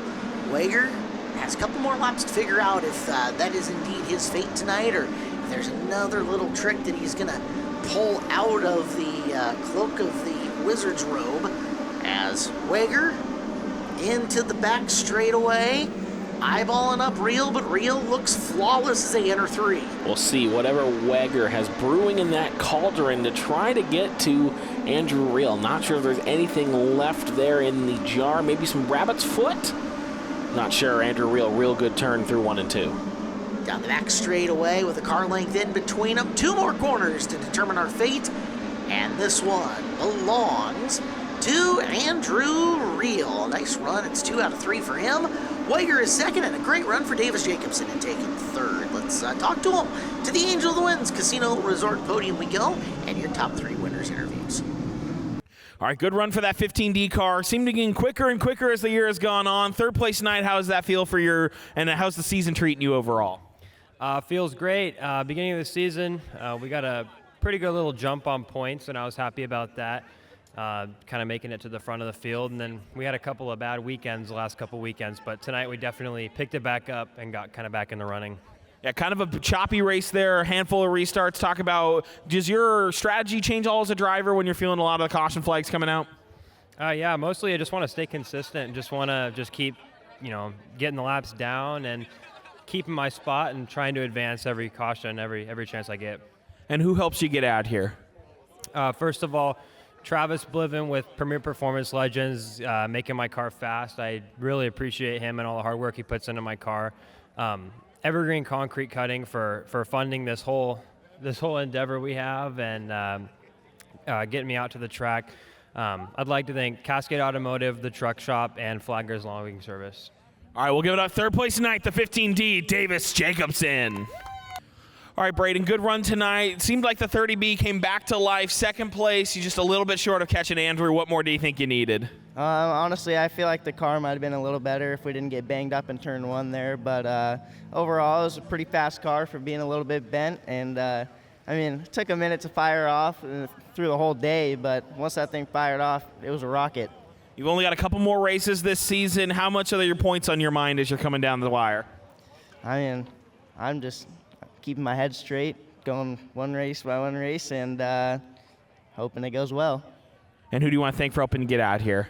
Francesco and Colin King, Dirt Cheap Sewers, Ava Cannon Real Estate, Blue Collar LLC, Nexus Fab, Big Kahuna Fishing, Joe's Racing Products, Central Welding Supply, Pacific Street Rods, DeYoung Inc., my mom, my dad, James, everyone for coming out, and everyone that's helped me work on this thing throughout the year. All right, second place tonight, the 30B, Braden Wagner. Well, unfortunately, Andrew had a very long drive back to Corbett, Oregon, so they didn't stick around for the trophy ceremony. Sorry about that. I know you were looking forward to talking to him. Yeah, I was. We'll get the trophy in the mail. That's right. It's in the mail. All right, it is time. Granite Cup is up for grabs. 50 laps, $10,000 American dollars, which for the Canadians in the field equates to like $1.83 million. It's a big purse. We are ready to go. Your lineup looks like this. Willie Ginn has got the pole out of Boise, Idaho. The grip suspension and design 61. Outside of him, it is Stuart Lee from Campbell River, BC. Eli & Sons Plumbing and Heating, the sponsor on that car. Row number 2, Cody Ridge out of Snohomish, Washington. First Line Systems on the 41. And to his outside, the Cobble Hill, BC driver, James Miller in car number 71. Row number 3, we'll see the 57 of Evan Margison out of Tacoma, sponsored by Granite Construction. He'll start alongside the 44A of Brad Amon out of Chemainus, British Columbia, Upland Construction, or Contracting, on board Amon. Aaron Wilson pilots the 14 out of Langley, British Columbia. The Tri-X Group sponsors him. He'll start next to the Hurricane, the 33J. Jeff Montgomery out of Langford, British Columbia, Draycourt Construction aboard the Hurricane. 5th row is the 33 Kyle Alberting out of Roseburg, Oregon. 2 is outside the 12 of Ron Larson from Queenelle, British Columbia. The row behind them, row number 6, Eric Humphreys, the 15 from Chechilla, California, and the 8 of Chase Sabato from Monroe in the First Line Systems car. Our final 2 rows is the 9S of Sawyer Lynn out of Abbotsford, sponsored by Kinetic Signs, the 81 of Marty Rossler out of Burien, sponsored by All Books Custom Welding, the 41W of Ryan Wilson out of Aldergrove, British Columbia, Tri-X Group sponsors him, and the 8H Chloe Hudson out of Post Falls, Idaho, sponsored by Northwest LED Lighting. Willie Ginn off to the early lead, jumping out in the 61, but jump out too Calling it back. far. Yes. So yellow lights are on. Bad start, says Race Control. I had talked about a similar viewpoint in the midget race to what we have here in Aaron Willison right now in the 14. If we keep this while we come back up to speed, watch that down tube and watch the fluctuations in the tube. You would think it's the GoPro mount. It's not. Those things are on. They are secure. There isn't a whole lot of weeble and wobble out of them. Just watch how much torque is on that tube when this sprint car is at full speed as we are ready to go. We are green, and we are staying green this time, and we're aboard with Wilson. Checking it out, Aaron Wilson. This team had to go and work and repair on this car a little bit after some damage during the heat race, and you can see what Caleb's talking about here with the tube on the onboard of Aaron Wilson. Yep, these chassis flex. They'll bend, they'll move. It's not a real measurable thing, but you put this kind of speed down to a hollow tubed car like that, yeah, something's got to go, right? So, absolutely. Let's take a peek out in front. That is the 44 of Brad Amon. Amon trying to get away from the 41 of Cody Ridge right now. And there is Aaron Willison, the winner of basically everything, as he has made his way past Larson for position, and he's coming up on the back of Evan Margison. Yeah, Evan Margison will be the next car on Aaron Wilson's passing list, and then it looks like he'll have to go past fellow tough competitor, the 33J of Jeff Montgomery. Wilson and Margison were duking it out earlier this year during the Can-Am shootout night. Margison got the win that night, but Wilson makes this pass look easy and will continue his march forward. 46 left, and they're gonna go by really fast, so don't leave the TV screen, because we got a lot to get to. That is a battle for the lead, though. Up and rolling early, James Miller starting to put the moves on Willie Ginn. Yeah, James Miller quickly taking it to Willie Ginn, and this would be a big win for Miller. It'd be his first win on the Tour this season, and would be also another first-time winner. Lots of parity so far this year in the Northwest Sprint Tour. Oh, that would be a huge payday, too, for Miller on his first one. 10 grand goes a long, long ways. As there is Montgomery in the 33, and we got one around. That is Willison Part 2. The 41W of Ryan Willison is around in the corner. It looks like we got a tire. One tire down that right rear is not really much of it left. Not so. If we got another look at it, let's see how this comes as it comes across. I think it's debeaded, which obviously is going to deflate the tire, but what you're seeing is that tire basically rolled up and moved all the way to the inside bead of the car, where the outside is looking fine. Around. Yeah, I think there's more tire left than what she is. It's just kind of balled up and not where you'd expect the positioning. Yeah, that's a wild ride there for Ryan in the inside grass. So Ryan Willison around early in this one. Field will gather back up together. Willie Ginn has led early, but James Miller was up there threatening him. And let's get back to a restart with 40-plus laps left to go here in the Granite Cup. Yeah, so Miller on the outside, Ginn to the inside. We'll see. Well, it looks like this is the one to go. But what a great shot here of these cars, line and tiptoeing around the 3/8 oval. beautiful once again, and a big thank you to Elevate Racing Media on that. Boy, there is very little that's more thunder and lightning than a pavement sprint car here at Evergreen Speedway, as they are the fastest cars that we see over the course of the year, either on the 3/8 or if we still let them on the 5/8, the lap times would blow your mind. They would blow our mind, and I don't think any of these drivers really want that. No, it's scary fast, as we're back to green, and Miller makes the pass. There on the restart, big move from James Miller. Yeah, that was a huge move for James. The Thriller Miller into the lead goes the 71. And what a day this would be for him if he can hold on for 43 laps and come home victorious.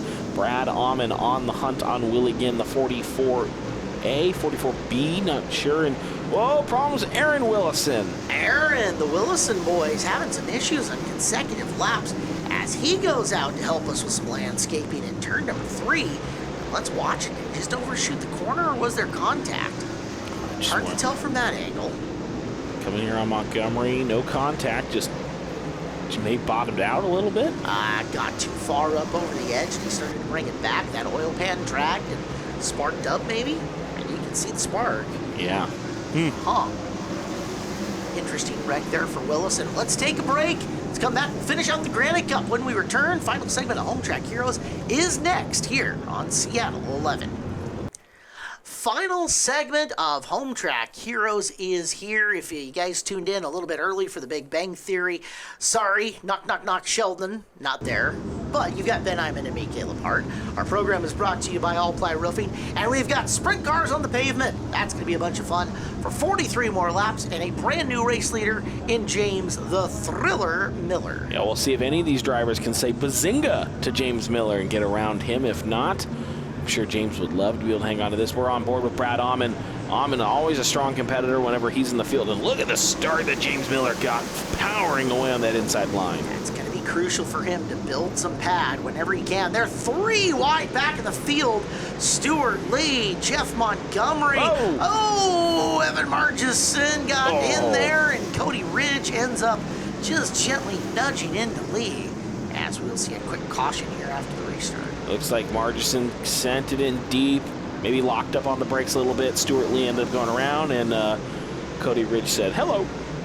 Got in. Yeah, you can see the front of the 57 dive a little bit there. He was on the brakes, so, you don't want to judge intent on that one, but knowing Evan like I do, I can't imagine that he had any intention to get in the left rear of Stuart there. You know, on board here you can see with Chloe Hudson, and that's a lot of tire smoke and sprint cars in front of you that are no longer driving the direction you were. And Cody Ridge. Wow. And that gives you an idea of the visibility out of these cars. Now, granted, that's at the back of a cage, kind of at an angle, but yeah, it's hard to see coming out of these things. You don't have much or anything to your right-hand side. Quite a bit off the left, and out in front, it's pretty narrow field of vision as you're looking at now from the car from Jeff Montgomery. Yeah, the Hurricane was going to restart. This appears to be 4th. As we're going to get ourselves gridded up and see where everyone decides to go. Single file. Single file. Yeah, that's what it looks like here. Is there's been enough carnage on restarts, so we'll single file this one. Montgomery from a family of nature-related emergency drivers. Trevor Montgomery was known as the Tornado. Oh, okay. So, yes. And he's the Hurricane? Yeah. All right. So is there a Typhoon Montgomery? Not that I'm aware of, but maybe the next generation. Earthquake Montgomery? I watched Trevor Montgomery absolutely just pile a car in the turn 3 wall at Wenatchee, leading the season points for what was then the NSRA, and that was a season ender on that one. Oof. Also lost the points championship that night. Down the back straightaway we go. There is Willison moving up a spot. Willie Ginn trying to get by Aumann, and Aumann's got second on the hunt for James Miller. Yeah, right now Jeff Montgomery running 4th. There's Ginn, and see if Montgomery enters this picture at all. And right there, the track record holder, the 33J, is trying to put this race on storm watch, Caleb. Oh, good. Like, cut it, print it, promo. As they whip their way through the corner, Willison's the guy trying to scramble his way back up and through the field now, as Aaron was a caution before the commercial break. You see him starting to work his way back through. He's into the top 10 as he dives underneath and makes the pass. As he will shuffle by the 33 of Alberding and put him back. Alberding has been a feature winner in the Pavement Wars as well, pretty good race car driver. And now working up, trying to catch Larson. I think Larson's running 6th, 5th, somewhere in there. I think 5th. Good run right now. Wilson quickly picking them off one at a time, but down to 37 laps, as you can see right now. James Miller comfortable. Marty Rossler are going to go down a lap, and Miller sends it down underneath him, and Brad Amman, you can see almost about half a set of turns behind James Miller. You take a look at the way that Miller was running that last corner when he was in screen, and most of your people, like in the stock car world, would say that car is loose. To me, I'd say that car is maneuverable, as he was able to just dive in the corner, just make a quick rotation of it without scrubbing speed, without really losing control on it. So Miller is really hooked up. Now there's the big move by Willison to work his way back up and forward. So Willison's moving, but Miller is really good, and Willison might need some help. He's still got to pass 3 other guys, but Reed has a chance to run down Miller. Yeah, this is going to be a tough drive. Still 34 laps, so there's still some good chunk of time to do so, but the 71 James Miller right now, we're hypothetically in checkout territory if this were to stay green. Obviously, these cars can close an incredible amount of distance in a short amount of time. Not sure how the tire wear might play into this, Caleb. Bricks to falling apart every 20 laps like Bristol in the Cup Series earlier in the year. You don't have to conserve a ton of tire, but you have to let it roll for a little while, for a little bit, for sure. As there's Amman, who's trying to run him down, and now Willison is up on Jeff Montgomery. That is a battle for position. It is for 4th here on the field. Yeah, right now, Aaron Wilson driving like a man on a mission, trying to pick up these spots after he found himself in the Don fairly manicured grass.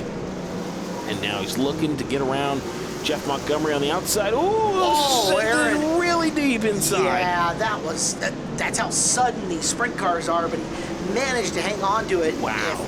If Montgomery wanted to have a word with him post-race about the nature of that pass, you wouldn't blame him, because, boy, that was tight, it was sudden, and it was everything we come to expect here at Evergreen Speedway. That was an aggressive move by Wilson, but well done to make it stick. Well, our show brought to you by All Apply Roofing, as we continue to watch Willison move forward. Is your roof keeping up with all the weather, Washington dishes out? Call All Apply Roofing for a free estimate at allapplyroofing.com. Your residential and commercial roofing team, All Apply Roofing. Well, Willison, next stop is going to be Willie Ginn. Right now, here's James Miller again, nice and comfortable. This is in turn 3. Ryan Willison under a threat of going a lap down.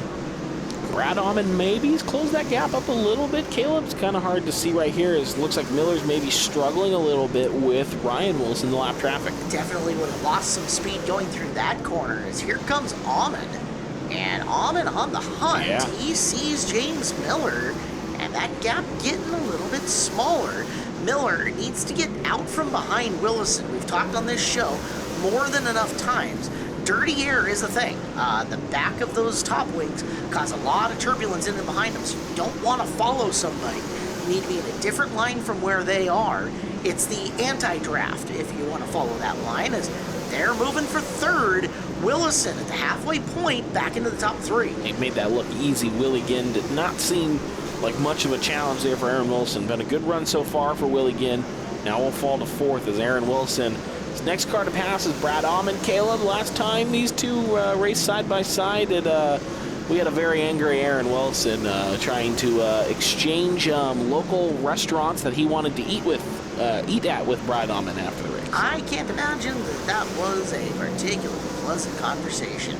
Your leader, Miller, has gotten by Willison Part 2, Ryan Willison. So Ryan Willison, the lapped car, trying to hold up the line of Amman and Aaron Willison. Watch Aaron, and let's see if he goes to the middle here and just try to drive around Brad. Brad has not made the move on Ryan Willison yet, although he'll swing out coming through the middle of this corner.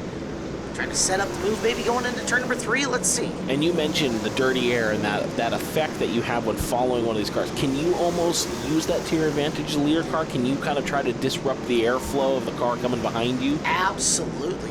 Your car handles vastly different in the turbulence to begin with. So if you can get out of it, force the guy in behind you to step into it, massive, massive advantage. Basically right now using Ryan Willison as a pick to try to get by and add something. Although he didn't necessarily know that Aaron was there, but it worked to his advantage. So Almond is up and around, and he added a little more space between himself and Aaron Willison. More importantly, that took another about 2-3 laps, and that's 2 to 3 more laps that he doesn't have to worry about Aaron right on his tail, and he can try to run down Miller up front. We'll see if Almond wants to do it here with Sawyer Lind as well in the 9S. Maybe try to use that. And here's James Miller at turn 3 and out of the picture, and they're second and third entering turn 3. Miller looked like he's almost about a full set of turns ahead of these two right now. Would you hear James Miller, 15 to go? You're loving that. Absolutely. Lynn, the former Focus Midget driver, him and Dad Don Lynn now doing the pavement sprint car thing. Brad Almond, the veteran, working his way down the front straightaway, and he's done a good job so far keeping that 14 of Aaron Willison in and behind him. Willison clear and continuing to push forward, but all of this racing in traffic has really slowed the roll of the 14 car. Yeah, Wilson has kind of dropped off the back of Brad Almond a tad bit here. I would say he's losing ground to the 44. Well, he's had to use a lot of car up to try to come and get through. There hasn't been a lot of coasting time here for Aaron Willison, so what's left in the 14 tank, we're not sure, but Brad Almond and James Miller still ahead of him, as there's another look at Montgomery. And here comes Montgomery, maybe a late storm surge for the Hurricane, and Jeff Montgomery might be finding something in these last 10 laps to go to charge up and go get back up on that podium. Let's see if he can get on the radar of Almond and Willison. Willison, the big move to the inside. Almond upstairs, and bye-bye Aaron Willison. He has got second with 10 to go. Let's see if he can run down your leader. Yeah, this will be, does Aaron Willison, what does he have left in the tank? What does he have left on the tires? And what does he have left on the clock to try to get to the Thriller Miller? Yeah, the sands in the hourglass are the enemy here of Aaron Willison. Does he have enough time to get by and through? He's coming up on Kyle Alberting. When we started watching the Willison run, this is the car he was battling with for position, and he had dispatched him rather easily at the time. He'll make the move to the inside of one, stands on that tie rotor to the point where he sparks it up and drags the oil pan down on the ground, and he'll make the way by, but we're down to 7 to go, and Willison is again rapidly running out of time. Yeah, obviously the speed of these cars is intense, but Aaron Willison seems to be driving it with just everything he can into each turn, fully sending the car into the corners as hard as he can. There's Miller coming out of turn 2 now down the back straightaway. It'll be 5 to go for the 71, trying to see where where Aaron Wilson will be. Willie Ginn looks like he's going to go under threat of going a lap down. And every car that Miller can put between himself and Willison's going to be a massive advantage. He basically has a corner set worth of room right now. Willison is cutting into it, but Miller has 5 to go, time on his side and traffic on his side as well. There's the leader, and there's Willison. Yeah, about half a straightaway, the difference right now. And how does James Miller do with this lap traffic is going to, I think, be a big part of Ken Willison get to him. All right, down to 3 to go as they cross the line this time, and multiple pieces of lap traffic in between them. What Miller wants to see right now is this race stay green. He does not want a caution to bunch this up. Aaron Willison by Willie Ginn as we're coming to 2 to go. It's looking better for Miller, but Willison is on the move. Yeah, this race is rapidly closing up. This is what we're talking about. The checkout territory is much, much smaller when it comes to the pavement sprint cars in the Granite Super Sprint Car Series. Aaron Wilson is going to have 1 lap to throw everything he can at James Miller. James Miller, there he is, the 71. The gap is closed. Oh no, Willison to the infield. That'll cost him the bid as Miller will run it out to the feature win. James Miller gets the W. Willison hangs on for second. Almond third as we go to the podium. So photos wrapping up here is Brad Almond, a third place run. Brad, you were kind of behind James there for a little bit, and then unfortunately it didn't look like he had quite enough left for right rear rather left to challenge there at the tail end. Yeah, we kind of just missed the setup, kind of right at the get-go. Just probably my feedback to the crew chief, and but all good. You know, car was decent. Just wasn't our night. Yeah, started running out of fuel there with lap 45, so I was just trying to be real gentle on the gas and make her through. I figured with the 33J behind you, he's coming. So wasn't too sure how far we were back there, but all good. Cars in one piece, ready for the final weekend at Saratoga. I know, who do you have that helps you guys get this 44B from Vancouver Island and helps get it all throughout the Northwest Sprint Tour? Island Race Masters, Tom Turner, Dan Wickham, George Stewart, Mark Stewart, Tim Openshaw, Danny Matthews, Garrett McLeese, Hannah McLeese, my beautiful fiance, Megan Miller. She's down here. Her brother just won, so I guess she'll be partying with them tonight, but that's all right. So, yeah, just all the sponsors on this beautiful car, Upland Contracting, Northwind Contracting, Northwind Environmental, Scotty's Plastics. Graham couldn't run his main event, but I'm glad he's here to cheer us on. Warren Hewitt Construction, we picked him up at Saratoga. Really glad he's on there. And the Sorensen family, of course, can't forget those guys. And yeah, just everyone that helps me. You know, Mid-Island Engine, this is a strong 360. And Chuck and my dad have her tuned up for us at all times. So I just couldn't be happier. Brad Allman, third place tonight in the 44B. So Aaron Willis in the 14W car, man, oh man, after a bad spot to start this one off and a few bad breaks with the caution with the single file restart, I think he showed that this 14W car had more than enough to work its way back up through the field. Yeah, the Tri-X group, Renda Willis in 14 was really strong tonight. We had a great car. Just kind of got dirtied at the end. I'm not happy about it. Would have liked to race, but the people we're racing with aren't interested in racing side by side. But I got to thank everyone around me. It's been a long week.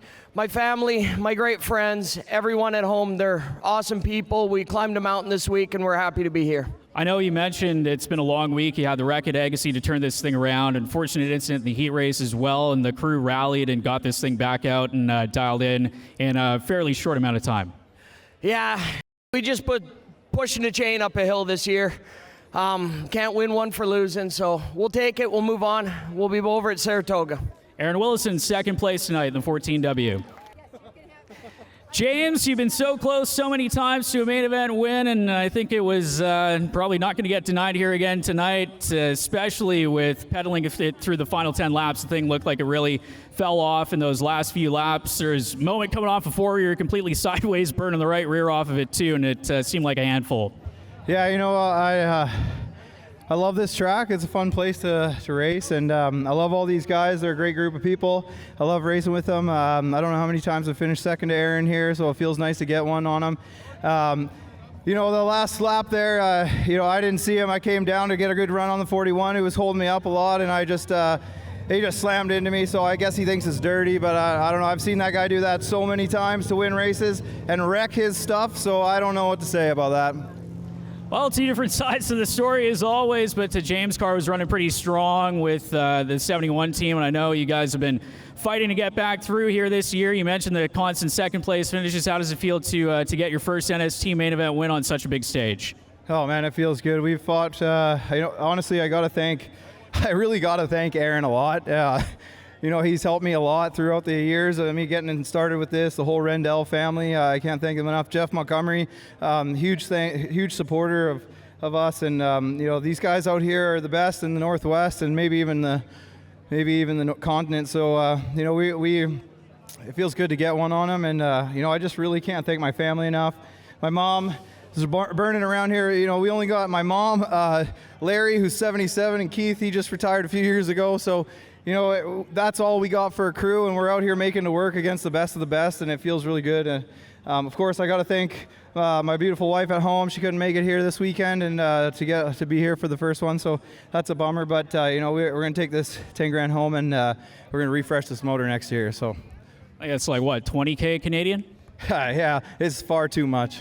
James Miller, your main event winner and Granite Cup champion for 2025. Huge congratulations to James Miller, our favorite Canadian announcer, Cole Sorensen, doing Victory Lane there. Hello, Cole. And fantastic show here tonight, Ben. This was a good one on Home Track Heroes. Yeah, we had quite the variety today. Open wheel, figure eight, 3/8 oval. It was just a little bit of everything, and what a great wrap to the sprint car season here at Evergreen Speedway. Can't wait to have them out again. It's going to be a fun finish the last half of our year here on Home Track Heroes. Back to a more traditional run, the Central Welding 125 for the Pro Late Models coming up on next Sunday's show. Be here at 5 o'clock. The next time you can come to the track, fair season is en route, the 30th and 31st, Labor Day weekend. You have got Figure Eight Palooza. Okay, Figure Eight Mania at the fair on the 30th, and the Demo Derby and more coming up on the 31st. Make your plans to be here at Evergreen Speedway. For Ben Iman, I'm Caleb Hart. All the guys that helped out, the Hobbs is on production. We will see you next Sunday night on Home Track Heroes on Seattle 11. Thanks for watching Evergreen Speedway's Home Track Heroes on Seattle 11. Join us next week for more great racing from Evergreen Speedway.